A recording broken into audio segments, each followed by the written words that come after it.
been a few months since my life has gone back to normal. Currently, I don't feel safe anywhere. I used to dorm at my college, but I had gone back home during the second semester due to a strange occurrence happening there. I do not plan on dorming anytime soon. It might not be the smartest thing to share this, since it's still under investigation, but maybe it'll make people more cautious of social networking. It sure has made me weary of trusting strangers online again. November of last year was when the messages first appeared. Ever heard of Snapchat before?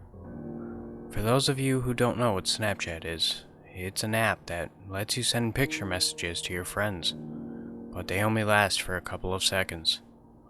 Once those seconds are up, the picture disappears forever, meaning you can never see them again.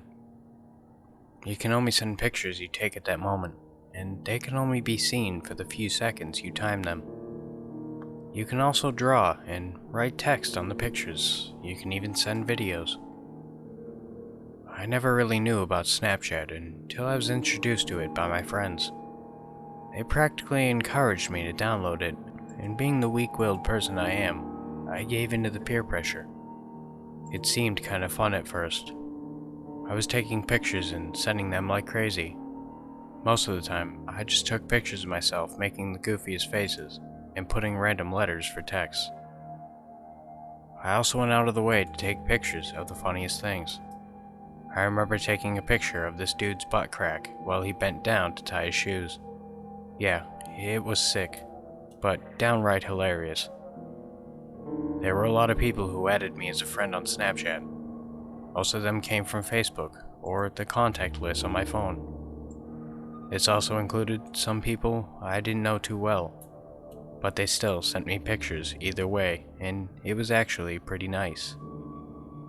I guess Snapchat made it easier to break the ice with people I randomly added or haven't even seen in a while. One day in November, someone called We're One Forever added me on Snapchat. At the moment, I didn't think too much of it. I figured it was just another one of my Facebook friends. Instantly, the first message this person sent me was a paper with Sharpied handwriting on it, and a heart drawn underneath it. It read, "Hey cutie, how are you?" Once 4 seconds had passed, the message had disappeared. I was flattered by the fact that whoever this person was referred to me as a cutie. I'm guessing it was probably a girl flirting with me a little bit. I sent her back a picture of me with my eyebrow raised and a smirk on my face. After that, I added the text, "I'm doing good. You think I'm cute?" And then sent it to her for 5 seconds. A few minutes later, I got another picture from her. The picture was of a teddy bear carrying a red heart with a white backdrop. The text read, "You are on my top 5. Right away, I wanted to know who this person was. For the next couple of days that we messaged each other, she never sent me pictures of herself. For some reason, she wouldn't even tell me her name. I kept pushing her to send me a picture, but she always made excuses or sent stupidly drawn stick figures instead. With that, I believed that she was either really ugly or really shy, and I was hoping for the latter. I decided to let it go, thinking that she must really be into me if she's that secretive with revealing her face and even her name. One day, while I was in the library, I checked Snapchat real quick while I was taking a break from typing a paper up. Sure enough, there was a message from We're One Forever. As soon as my finger tapped it open, I almost jumped out of my seat. She sent me a picture of her person. The first time she'd ever done so. But that's not what got me all bothered about this picture. I knew the picture of this person definitely wasn't her. In fact, it was a guy sitting on a couch. White shirt, blue sweatpants, looking straight into a laptop. Bookshelves in the background. The text read, "I see you." I looked behind and around me, there was no one who seemed suspicious. Just a bunch of college students in their own little worlds. Still, I didn't want to read too much into it. After all, why psych myself out from something that seemed like harmless flirting? I sent her a picture of me with this confused look on my face and typed out, "I don't see you. Why don't you say hi?" The next picture she sent was of a poster of my college mascot with the text, "I was so nervous, you're just too cute." From how I saw it, just seemed like I had a secret admirer who possibly went to the same college. I sent her a message asking, "So, you go here too?" She never answered my question, even though she opened my message. Things just got weirder after that small incident. A couple of times, she sent pictures of me walking in lecture halls, eating in the cafe, making lines for food, and even talking to my friends. I don't remember all the texts, but there were some that stood out to me, like, "I see you everywhere. It's so funny how close I am to you. And one day you'll know who I am." I started to think my friends might have been playing a joke on me. I asked my best friend Andrew one day if he was the one sending me all those weird Snapchats. He told me he had no idea what I was talking about, and I explained to him the whole thing. That this person called We're One Forever had been sending Snapchats of me. Andrew said that was pretty creepy, and that I must have had some obsessive stalker who had obviously no life. I was secretly hoping he was the one behind all of it, but I knew he was telling the truth. Wear One Forever doesn't have the same handwriting as Andrew does. Besides, Dude can't lie his way out of a paper bag. After talking to Andrew, I asked all my friends about it, but they also told me the same answer. Either it really wasn't them, or they were playing an elaborate mindfuck on me.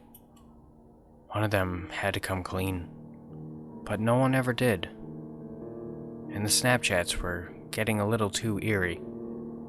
My secret admirer started sending pictures of only me and nothing else. She rarely added text on them anymore. It was like she was playing Where's Waldo with me, and oddly enough, I was Waldo.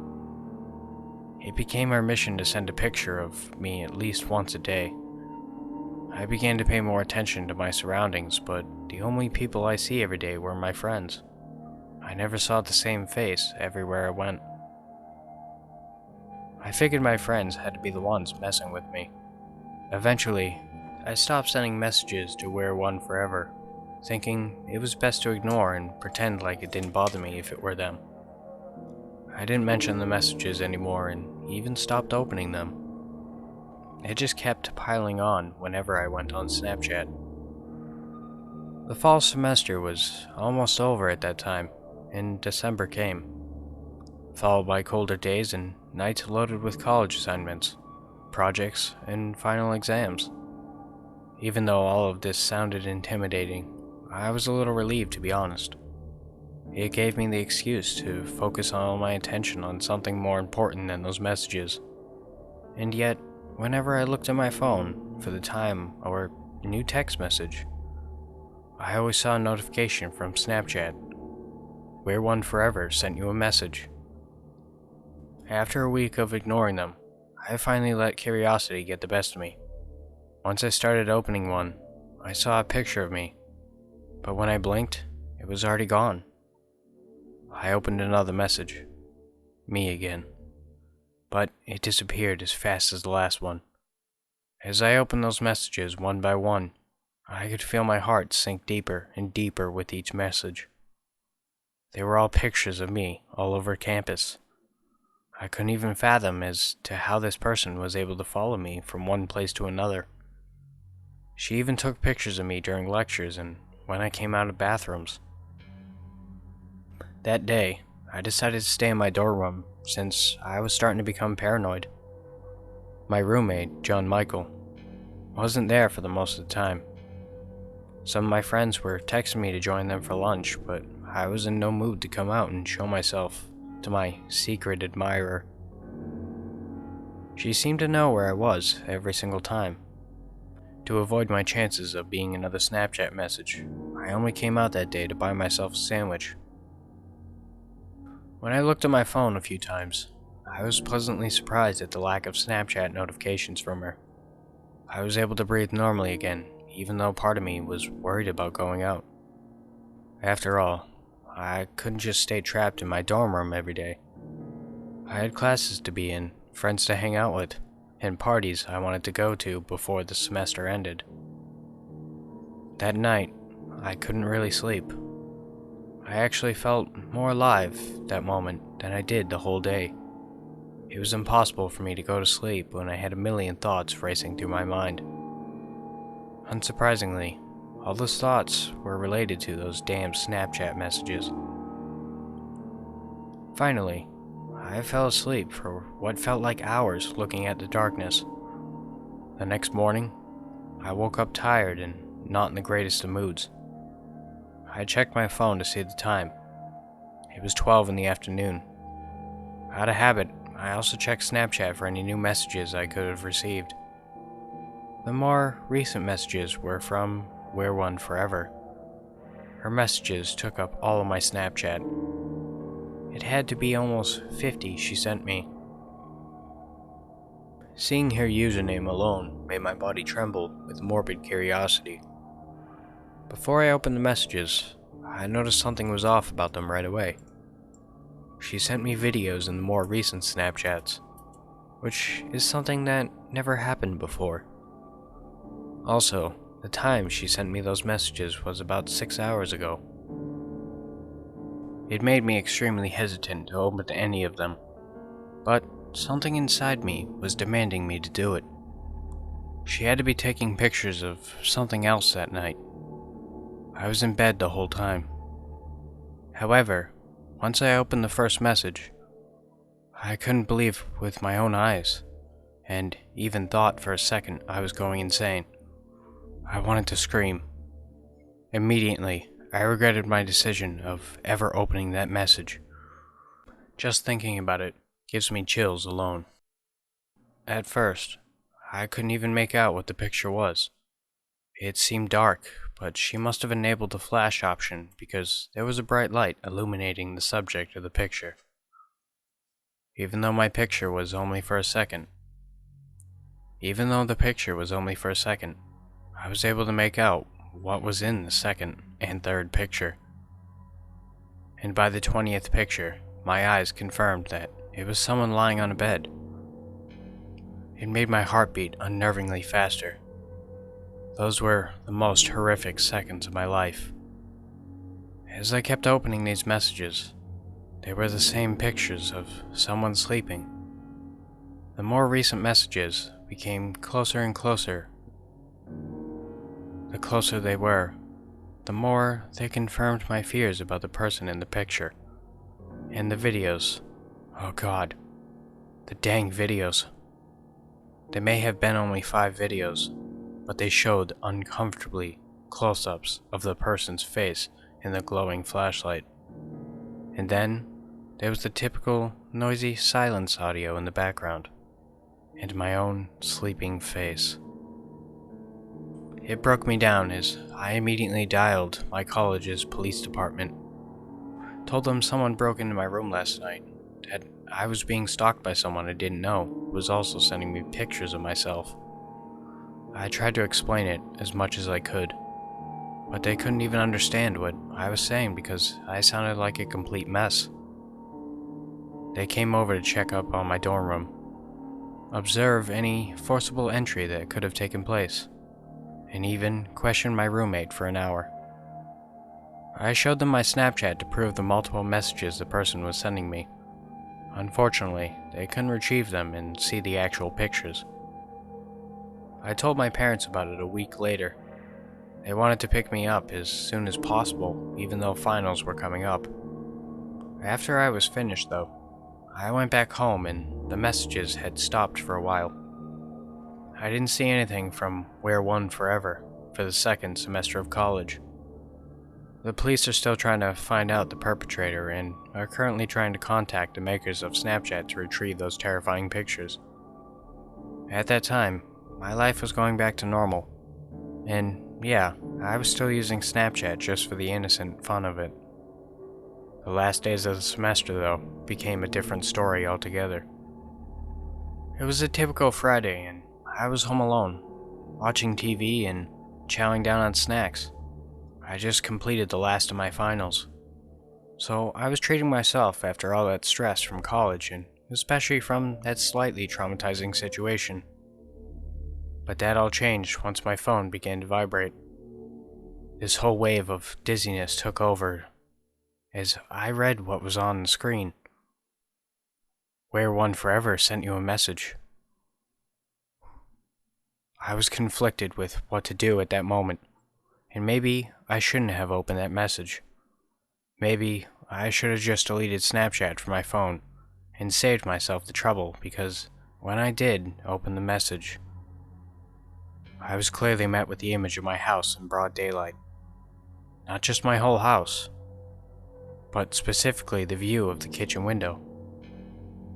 The picture only lasted for 5 seconds, and it was kinda hard to see due to its grainy quality. Yet, it was noticeable enough to detect my own self sitting by the table, eating my cereal in the morning, looking outside that window at what I remembered to be particularly nothing at all.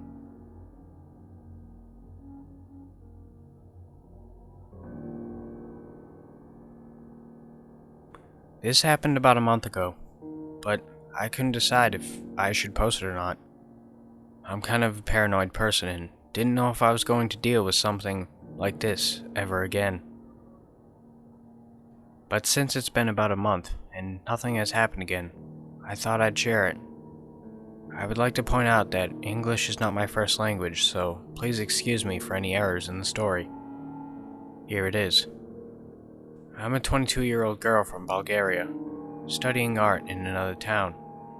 I was back home to my parents' house for the Christmas vacation. So, this happened a little after New Year's. My parents' house is in a little village near a big town, where I grew up. We moved in the village and we now live in a 2-story house. I was sitting one night in my room, drawing in my sketchbook and listening to some amazing horror stories on YouTube, as I usually do.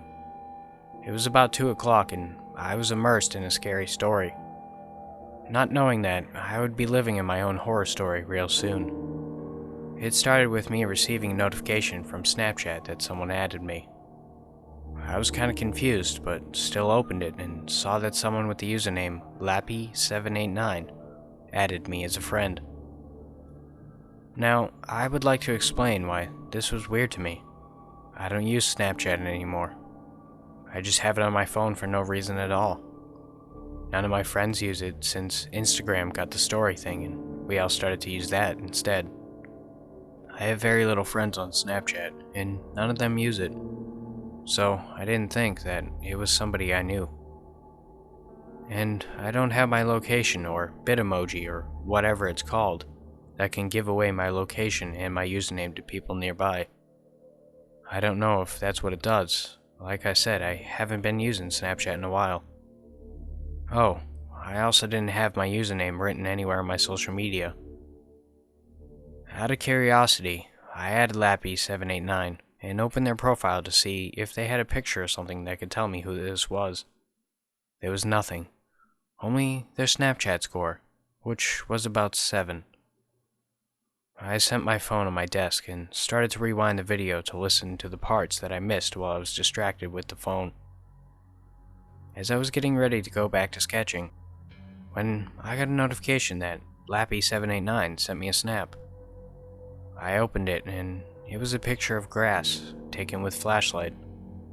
I looked at it confused and went to chat box to type, "What is this and who are you?"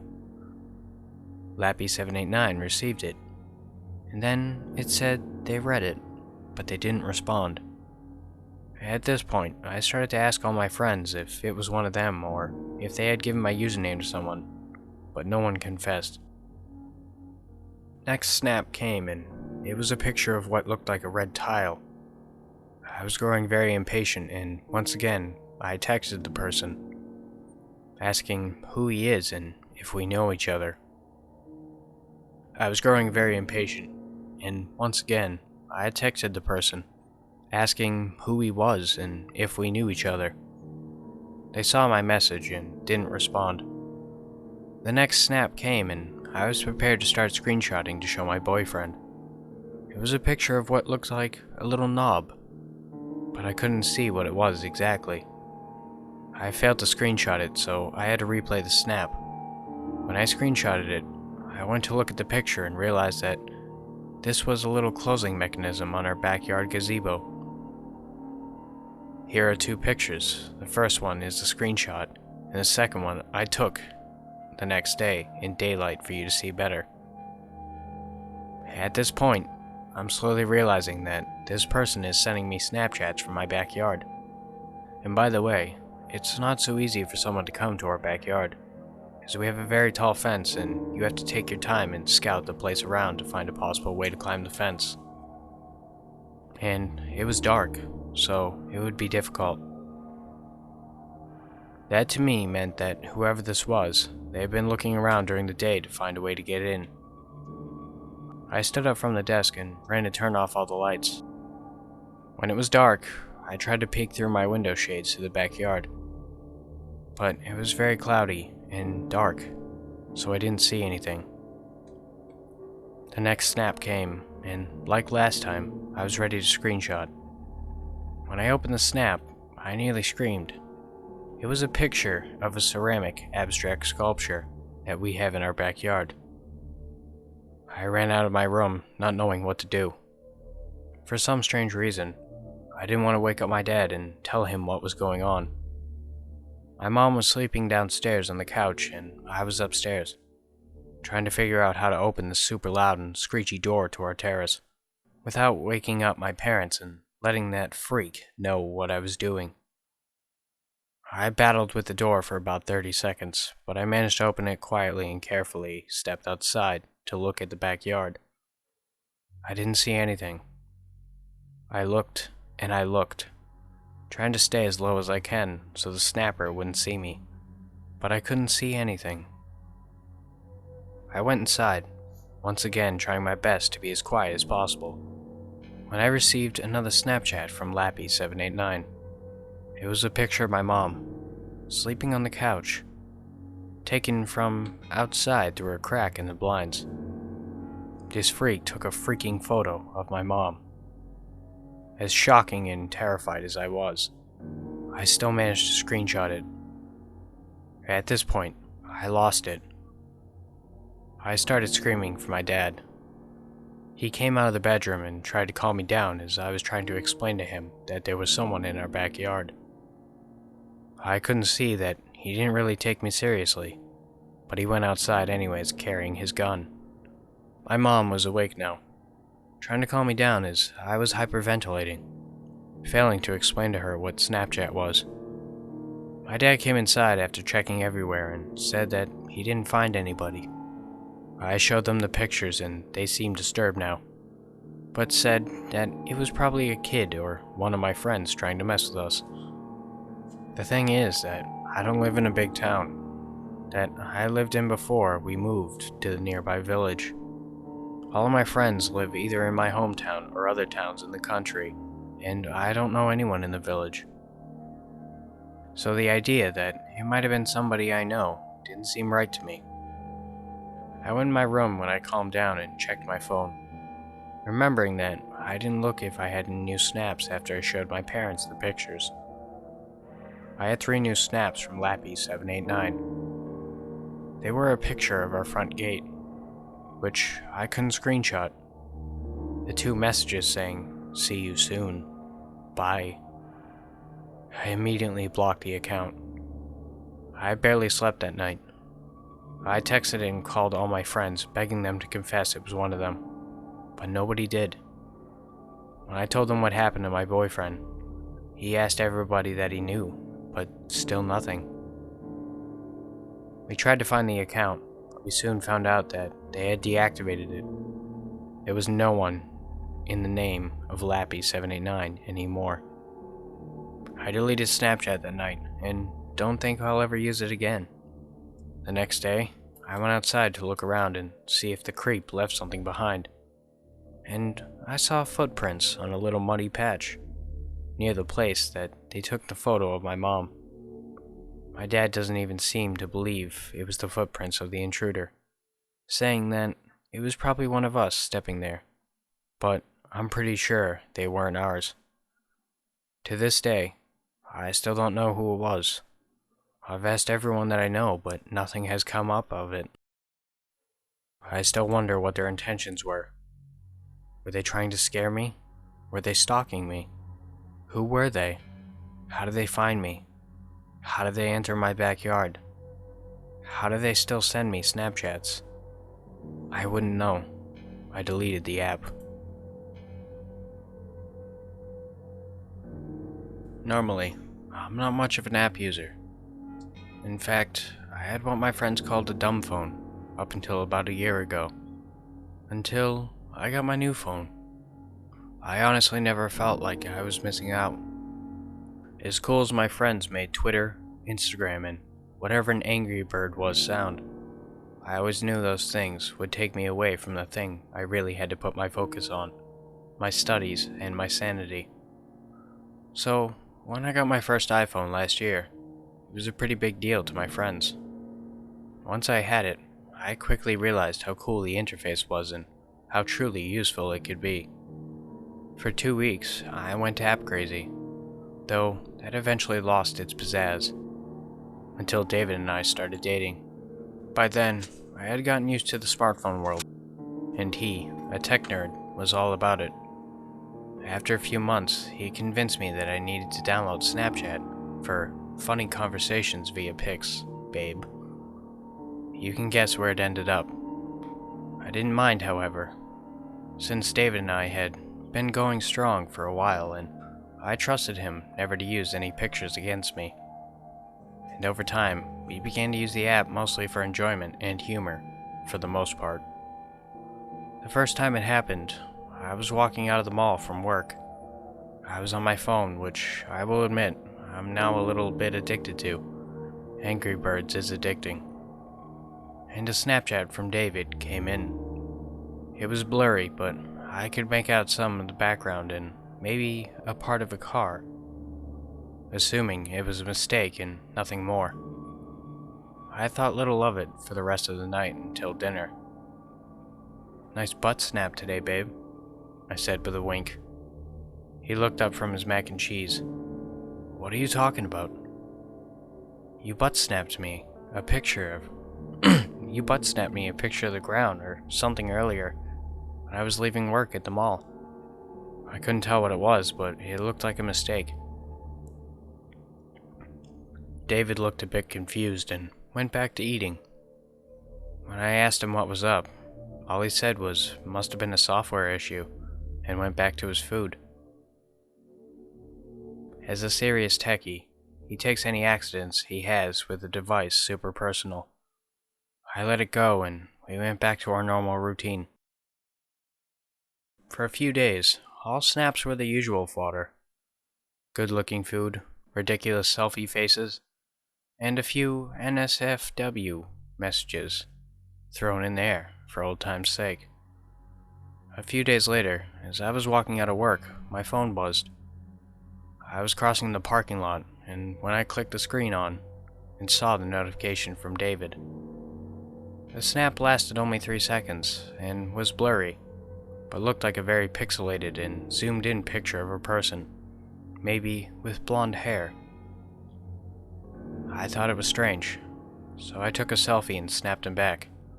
"What was that?"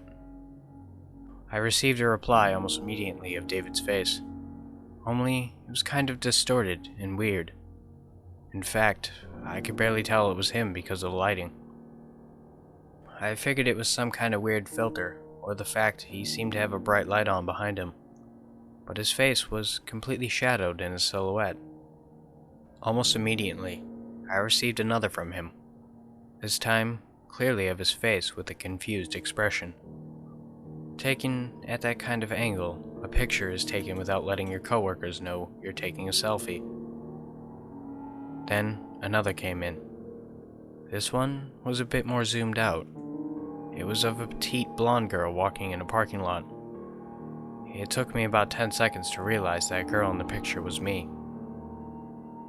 I had no idea how David did it, but I was honestly impressed.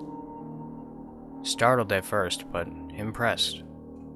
I snapped back a kissy face with the heart emoji. David snapped back from work with seemingly confused look on his face. I looked around the parking lot, but it was basically empty. He was nowhere in sight. "How are you doing that?" I sent back, giving my most ridiculous selfie face imaginable. "Doing what?" He sent back yet another low-key work selfie. I got in the car thinking little of it, and went home to make some lunch. Now, we live in the very close outskirts of a big city, so our apartment is very packed into a surrounded neighborhood. We drew the short straw when we moved in and didn't get a parking space, so we have to park on the street. Even though it was midday on a Tuesday, there were no spots near my house. I had to park a few blocks away and walk. As I walked, naturally I was playing with my phone. Even though it was broad daylight and I lived in a nice neighborhood, eyes on your phone or ground are an easy way to keep from making eye contact with any creepy guys potentially hanging around the street. I texted a few of my friends about weekend plans, when another Snapchat came in from David.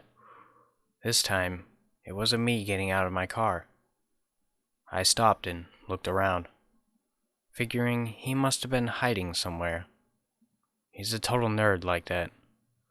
After a few moments, the breeze got too cold and I figured he'd meet me inside eventually. "You'll freeze out here, nerd," I said lovingly, and walked towards my house. I continued walking down the street and another notification popped up. 2 new snaps. I opened the first snap and it was on my kitchen table with a large pot, jarred sauce, and a box of rigatoni. "Pasta for dinner?" it said. I replied with a smile and a sure, and kept walking. A second snap played and it was a weird silhouetted face again. The caption says, "I'm not cold." A new Snapchat notification popped up. This one, of me walking down the street, just moments before.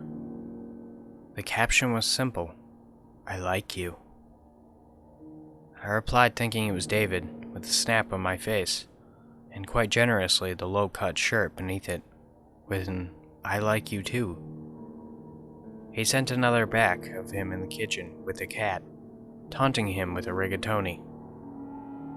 A moment later, a second snap came in of a black screen with a giant emoji and a huge smile on it. I had to admit it. However he was sending these snaps was really quite impressive. I'd have to ask him tonight how he did it. When I got into the house, I saw him cooking and didn't have time to ask him how he played his pranks. The water was over boiling, and the sauce was way too hot, and he was looking as lost as ever in front of the stove. He's a crappy cook, but he tries, so I love him for it. I jumped in. I got swept up in making dinner and forgot to ask him about his pranks until he stopped for the moment to run to the bathroom. I heard the door click and my phone chime. A snap of me cooking popped onto the screen. "You're so pretty," it said. I just smiled and put my phone down. When he got out of the bathroom, dinner was ready and I told him to grab a plate. We served ourselves and began to talk about our days. "So how do you keep doing those snaps?" I said. "And how did you get those pictures of me leaving work?" "What are you talking about?" I explained again the pictures he sent, and he looked confused, denying the whole thing. He's always had that nerdy, awkward sense of humor, and it wouldn't be the first time that I had ruined a joke or a surprise too early. So I just smiled and changed the conversation. He even played up the awkward, reserved part the entire time too. as if my questioning had truly confused him. This was the most intricate prank he had played to date. Throughout the night, I got a few more from his account when I wasn't paying attention. He must have sneakily gotten the pictures when he crossed the room on occasion. For the most part, he was busy at his computer working on a program he and his friends were building, and I, sitting on the couch reading. I thought little of it, but quietly enjoyed the fact that, for the first time in months, he had been pretty forward and flirty. I liked being noticed. That was until we went to bed. I figured since he had been sending me all these weird messages to get my attention, he wanted all of my attention. But when the lights went out, he kissed me goodnight, rolled over, and started snoring. Almost immediately, my phone buzzed. A Snapchat popped up of me earlier, walking from the car. The second was of me in my car, and the caption, "I'm always watching." The third was of me sitting in my living room reading. Only, I realized the angle was off. It was taken up high as if it were from the top corner of the room. The only caption was a heart emoji. The fourth was of me in my car. During a quick moment, I picked my nose. "Always," it said. I needed to know how the frick he did this. It was going beyond cute and funny, and now a little creepy. Most importantly, how did he get that shot of me in the car earlier? I was alone. Did he have a frickin' hidden camera installed in my dash? This was going a bit too far for a cute prank. I went to check his phone and to see if he had some weird app installed, but it was powered off. I got up to check his computer to see if he had anything running on that, and that too was powered off. A little annoyed, I woke him up and started yelling at him. He, as most sleeping people would do, woke up confused and annoyed and answered with a sleepy, "Yes dear, we'll take care of it tomorrow," and just turned over and went back to bed, immediately regaining his snoring tempo. A new snap came in, and I shoved the phone in his face, but he didn't want to wake. This one was of me reading a few hours earlier, only it was an ultra close-up. There was no way a hidden camera could have taken it. The space in front of my couch is completely wide open, and this was taken at eye level, maybe 2 feet from my face. "I like you," it said. A chill went down my spine. Almost too terrified to answer, I turned the camera on my phone. I put the Snapchat to selfie and turned the flash on. The bright flash was the only light in my nearly pitch-black room and illuminated my face and the room around me for a split second. "Who is this?" I captioned the photograph. Nothing. I took another with my flash. "Seriously, who is this?" A new snap came in of a black screen with a large smile emoji on it. "I am a friend," it said. "How are you doing this?" Nothing. I sent one more back, the flash of my phone illuminating my face and messy bedroom for a split second. "Why are you doing this?" No answer. I sent back another. "Please stop." A message of a black screen with a giant sad face emoji came back. "I'm sorry." I sent back another. "Please go away." After a moment, another notification popped up.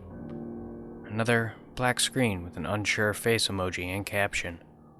"I'm sorry, Sasha, but I cannot do that." I sent one last reply, and a single word. "Why?" A few moments passed, and my phone buzzed with a Snapchat notification. I opened it up and my blood ran cold. The snap displayed a picture that took me a second to comprehend. There in the center of the screen was a girl. Me, sitting in my bed. My face in the picture just barely illuminated by the flash of my phone. From the picture I had taken just moments before, I could see David sleeping next to me. and our cat lying lazily off in the corner. The picture had been taken from not 5 feet away.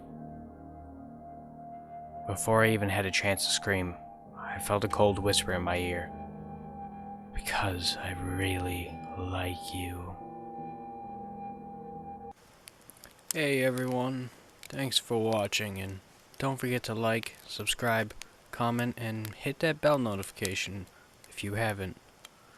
Also, don't forget to follow me on Twitter, Instagram, and even donate to my Patreon if you're feeling generous. Thank you.